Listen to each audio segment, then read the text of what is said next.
നമസ്കാരം, KCV ന്യൂസിലേക്ക് സ്വാഗതം. ഞാൻ ബിനു കുര്യാക്കോസ്. പ്രധാന വാർത്തകൾ.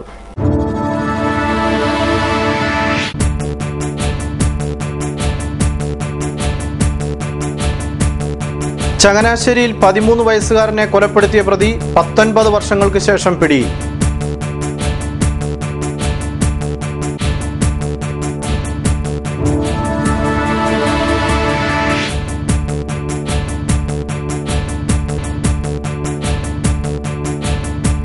നെല്ലിന്റെ സംഭരണ വില വർധനവ് ഇലക്ഷൻ പെരുമാറ്റച്ചട്ടത്തിന്റെ ഭീഷണിയിൽ.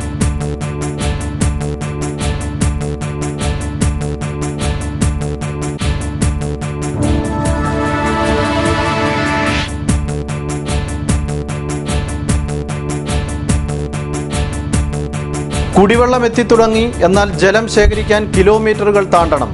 പൊതു ടാപ്പുകൾ അപ്രത്യക്ഷമായി.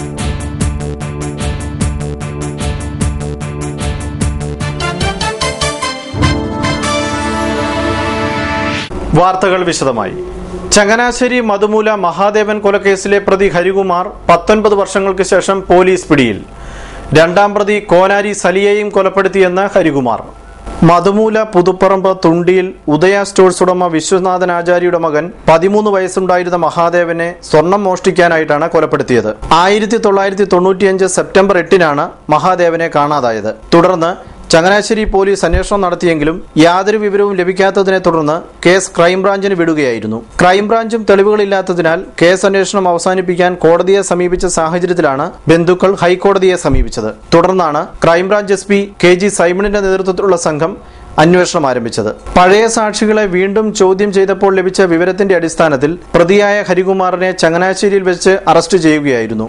സംഭവ ദിവസം സൈക്കിൾ റിപ്പയർ ചെയ്യാൻ വന്ന മഹാദേവനെ സൈക്കിൾ കടയ്ക്കുള്ളിൽ വെച്ച് കഴുത്ത് ഞെരിച്ച് കൊലപ്പെടുത്തുകയും മാല കവരുകയും ചെയ്തു. തുടർന്ന് പ്രതിയുടെ അളിയനും സുഹൃത്തും ചേർന്ന് മൃതദേഹം മറിയപ്പള്ളിയിലെ ചതുപ്പിൽ ചവിട്ടിത്താഴ്ത്തിയെന്നും കൃത്യം പുറത്തറിയാതിരിക്കാൻ രണ്ടാം പ്രതിയും പ്രതിയുടെ അളിയനുമായ കോനാരി സലിയെ മദ്യത്തിൽ വിഷം കലർത്തി കൊലപ്പെടുത്തിയതിനു ശേഷം പാറമടയിൽ കെട്ടിത്താഴ്ത്തിയെന്നും പ്രതി പോലീസിനോട് പറഞ്ഞു.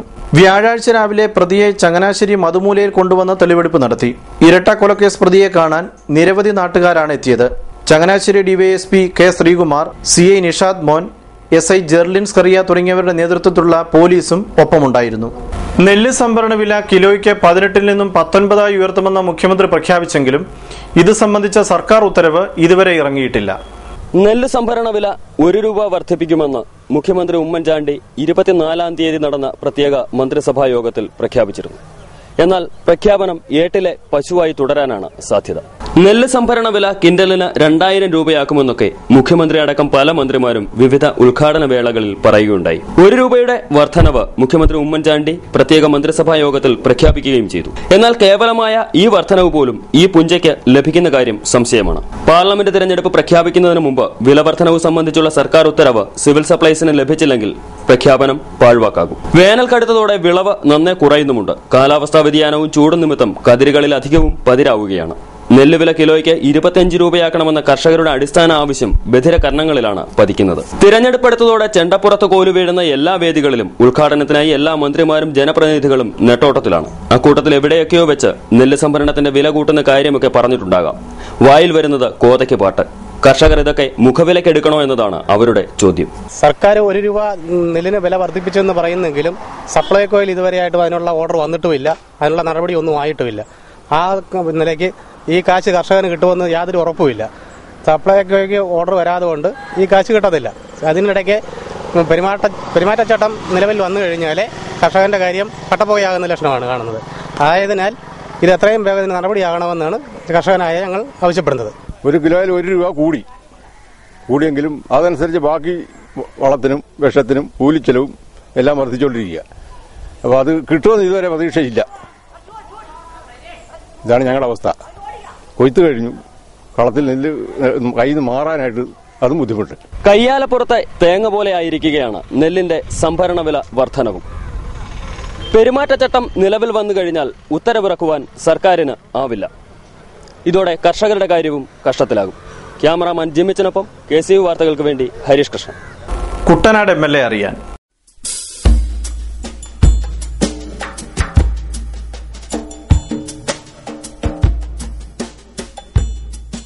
നീരേറ്റുപുറം വാട്ടർ ട്രീറ്റ്മെന്റ് പ്ലാന്റ് പ്രവർത്തനം ആരംഭിച്ചെങ്കിലും പൊതു ടാപ്പുകളുടെ അപര്യാപ്തത ജനങ്ങൾക്ക് തിരിച്ചടിയാവുന്നു.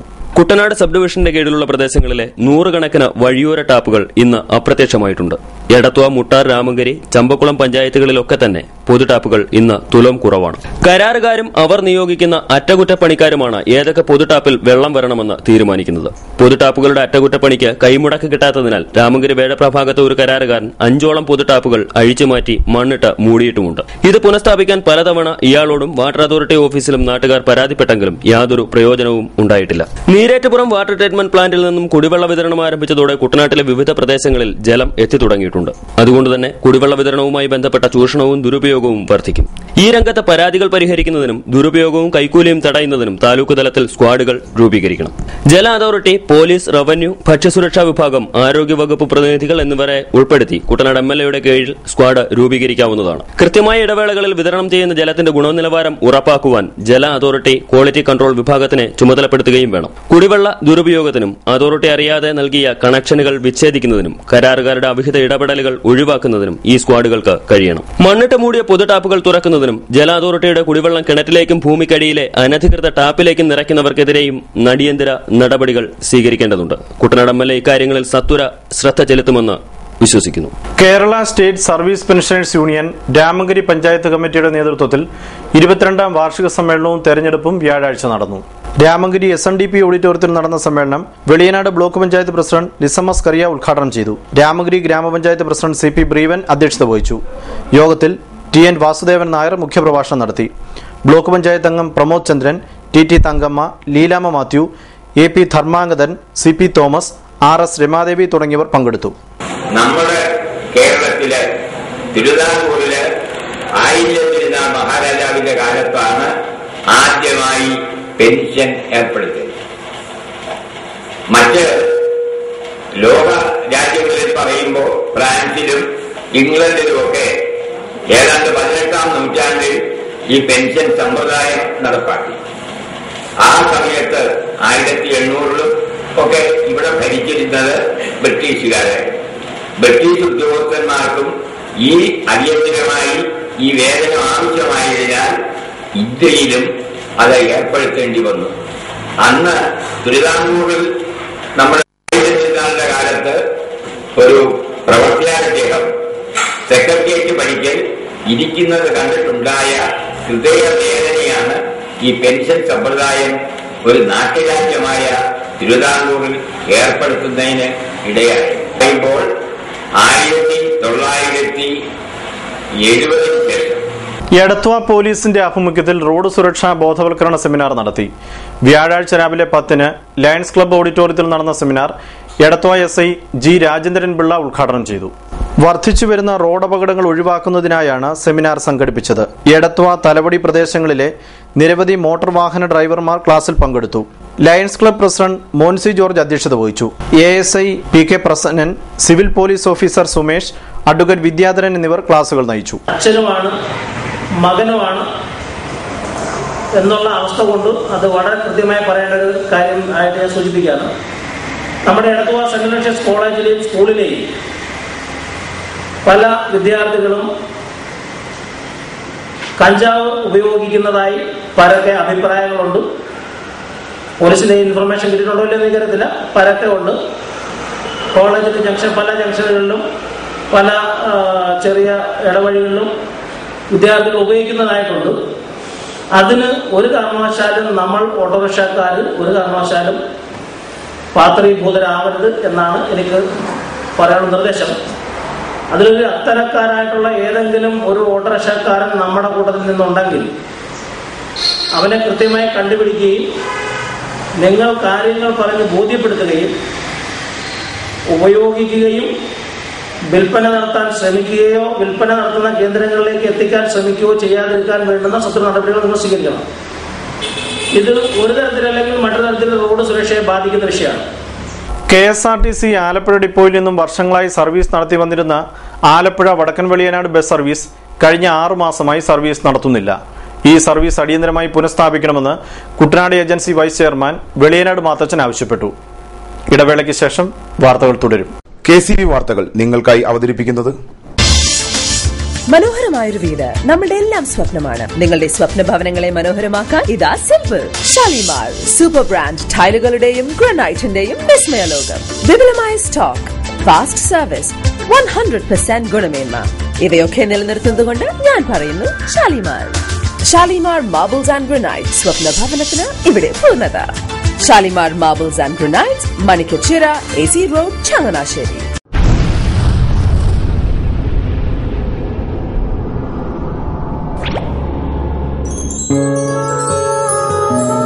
സ്വപ്ന ജ്വല്ലറി ചങ്ങനാശ്ശേരി. സംശുദ്ധിയുടെ അരനൂറ്റാണ്ട് കാലത്തെ പാരമ്പര്യം. ചങ്ങനാശ്ശേരിയിലെ ആദ്യത്തെ 916 ഹോൾമാർക്ക് സ്വർണ്ണാഭരണശാല. ഉയർന്നുവരുന്ന സ്വർണ്ണവിലയ്ക്ക് ആശ്വാസമായി സ്വപ്ന ജ്വല്ലറി ഒരുക്കുന്നു സ്വപ്നനിധി സ്വർണ്ണ സമ്പാദ്യ പദ്ധതി. തവണകളായി അടയ്ക്കുന്ന തുക അതാത് ദിവസത്തെ സ്വർണ്ണവിലയിലേക്ക് മാറ്റി നിശ്ചയിക്കുന്നതിനാൽ പിന്നീടുണ്ടാകുന്ന വിലവർദ്ധനവ് നിങ്ങളെ ബാധിക്കുന്നില്ല. 250 രൂപ മുതൽ വരുന്ന 18 തവണകളാണ് സ്വപ്നനിധിക്കുള്ളത്. സ്വപ്ന ജ്വല്ലറി, സ്വപ്ന ബിൽഡിംഗ്, ചങ്ങനാശ്ശേരി.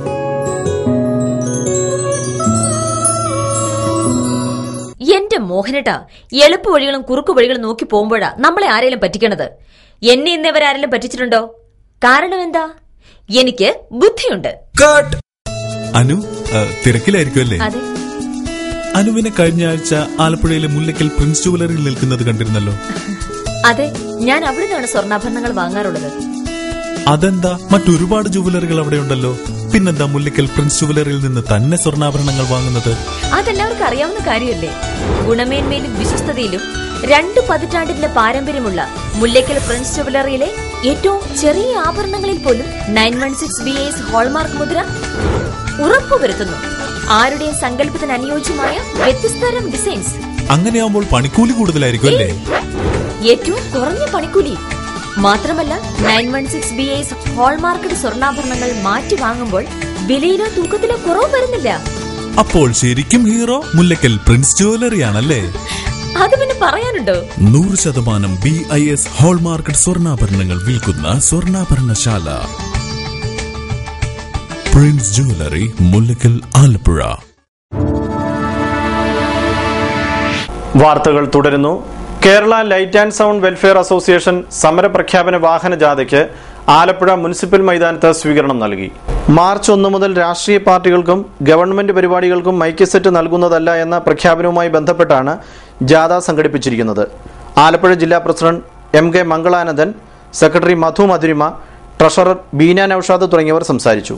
സാമൂഹിക സാംസ്കാരിക രംഗങ്ങളിലെല്ലാം തന്നെ അനിയന്ത്രിതമായി ആവശ്യമായിട്ട് വരുന്ന ഉച്ചഫാഷനി ലൈറ്റ് ആൻഡ് സൗണ്ട് ഇന്ന് കേരളത്തില് ഗവൺമെന്റ് പോലും ഇതൊരാവശ്യ സർവീസായി പ്രഖ്യാപിച്ചിരിക്കുന്ന ഈ കാലഘട്ടത്തില് ഇതിന്റെ മേഖലയിൽ പണിയെടുക്കുന്നവരുടെ തൊഴിൽ പ്രതിസന്ധിക്ക് ആധാരമായിട്ടുള്ള ബഹുമാനപ്പെട്ട കോടതികളുടെ അശാസ്ത്രീയമായ ഉച്ചഫാഷനി നിയന്ത്രണ നിയമം നടപ്പിലാക്കുവാൻ DCC ഭാരവാഹികളുടെ ലിസ്റ്റ് ലോക്സഭാ തെരഞ്ഞെടുപ്പിന്റെ പ്രവർത്തനങ്ങളുടെ അടിസ്ഥാനത്തിലാവുമെന്ന് KPCC president VM Sudheeran. Congress കമ്മിറ്റികളെയല്ല ജനങ്ങൾക്ക് വേണ്ടതെന്നും VM സുധീരൻ പറഞ്ഞു. തെരഞ്ഞെടുപ്പ് പ്രവർത്തനങ്ങൾ ശക്തമാക്കാൻ വിളിച്ചു ചേർത്ത ആലപ്പുഴ ജില്ലാ കോൺഗ്രസ് കൺവെൻഷൻ ഉദ്ഘാടനം ചെയ്ത് സംസാരിക്കുകയായിരുന്നു അദ്ദേഹം.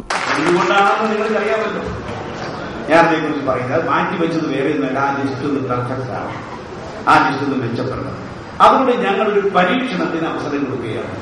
ഈ പാർലമെന്റ് തെരഞ്ഞെടുപ്പിൽ അതിൽ നിർദ്ദേശിക്കപ്പെട്ട ആളുകളുടെ പെർഫോമൻസ് ഒന്ന് നിരീക്ഷിക്കുക. ഈ കമ്മിറ്റി ഭാരവാഹിയായി അതിന്റെ പേരിൽ ഫ്ലക്സും വെച്ച് മുന്നോട്ട് പോയാൽ അത് രാഷ്ട്രീയ പ്രവർത്തനമാകുമെന്ന് ഞാൻ സത്യം പറഞ്ഞാൽ നമ്മുടെ റോഡിൽ കൂടി പോകുമ്പോൾ ഈ ഫ്ലക്സ് കണ്ടും മടുക്കും. അതുകൊണ്ടാണ് ഞാൻ എന്റെ ഫ്ലക്സ് വേണ്ടാന്ന് പറഞ്ഞത്. CPIM നേതൃത്വത്തിന് കശാപ്പുകാരുടെ സമീപനമാണ്. ഇടതുമുന്നണി വിട്ടുപോകുന്നവരെ കോൺഗ്രസിലേക്ക് കൊണ്ടുവരാൻ ശ്രമിക്കുമെന്നും അദ്ദേഹം പറഞ്ഞു.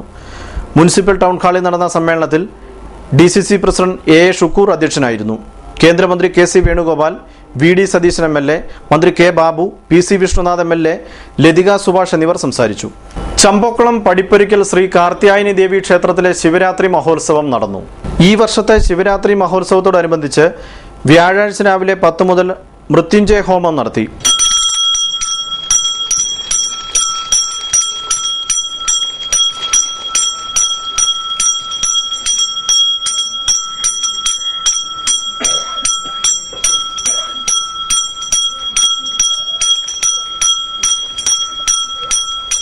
ശിവരാത്രി മഹോത്സവത്തിൽ പങ്കെടുക്കുവാൻ നിരവധി ഭക്തരാണ് രാത്രിയിൽ ക്ഷേത്രത്തിലേക്ക് എത്തിയത്.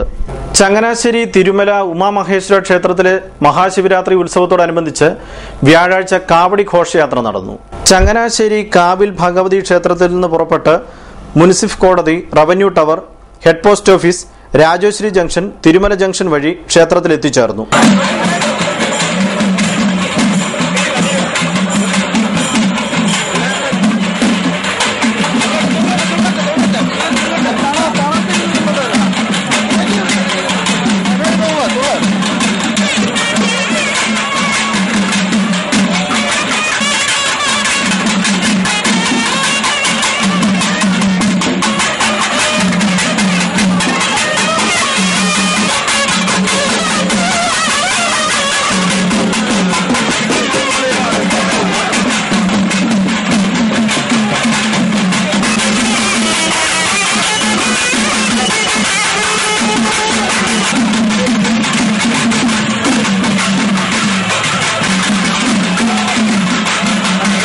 തുടർന്ന് കാവടി അഭിഷേകവും കുംഭകൂട വരവും നടന്നു.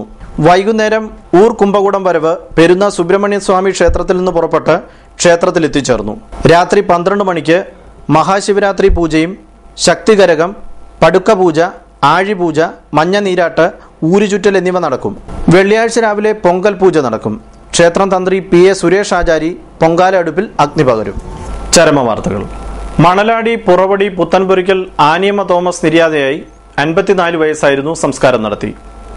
ചങ്ങനാശ്ശേരി പുഴവാതിൽ പവിത്രം വീട്ടിൽ പവിത്രൻ നിര്യാതനായി. 65 വയസ്സായിരുന്നു. സംസ്കാരം നടത്തി. പ്രധാന വാർത്തകൾ വീണ്ടും.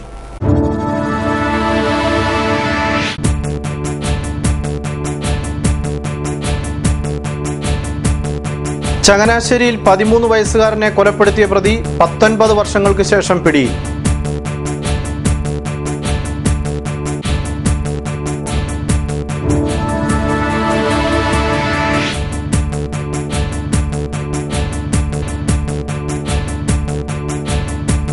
നെല്ലിന്റെ സംഭരണ വില വർധനവ് ഇലക്ഷൻ പെരുമാറ്റച്ചട്ടത്തിന്റെ ഭീഷണിയിൽ.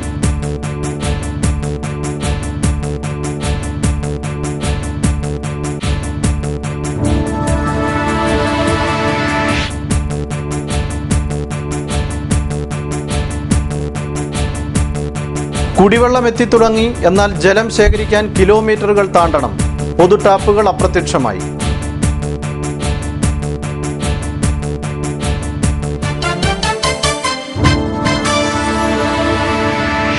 വാർത്തകൾ കഴിഞ്ഞു. നമസ്കാരം.